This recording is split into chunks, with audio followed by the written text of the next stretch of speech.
জীবনে কখনো হতাশ হবেন না। জীবনে যাই হয়ে যাক না কেন কখনো হতাশ হবেন না। মনে রাখবেন আল্লাহ আপনার রব, আল্লাহ আপনার সাথে আছেন ইনশাআল্লাহ। এই সমাজ আপনাকে যেভাবে শেখায়, কিভাবে শেখায়, এই যে স্কুল, কলেজ, ইউনিভার্সিটি, চাকরি, বিয়ে, সন্তান প্রতিপালন আর ইন্না লিল্লাহি ওয়া ইন্না ইলাইহি রাজিউন, এই তো শেখায় নাকি? সবসময় মনে রাখবেন যে আল্লাহ রাব্বুল আলামিনের পরিকল্পনাই আপনার উপরে সবচেয়ে বেশি অগ্রাধিকার যোগ্য, সমাজের পরিকল্পনা নয়।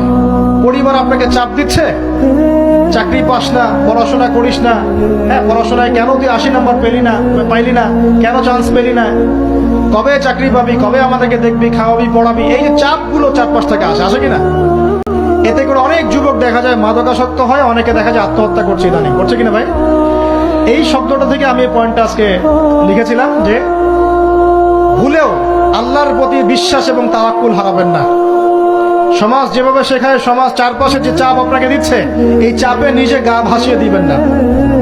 আপনি আল্লাহর কাছে দোয়া করবেন, আল্লাহর কাছে পথ চেয়ে নিবেন এবং আল্লাহর প্রতি তাওয়াক্কুল ভরসা করবেন, কখনো আত্মহত্যার পথ বেছে নিবেন।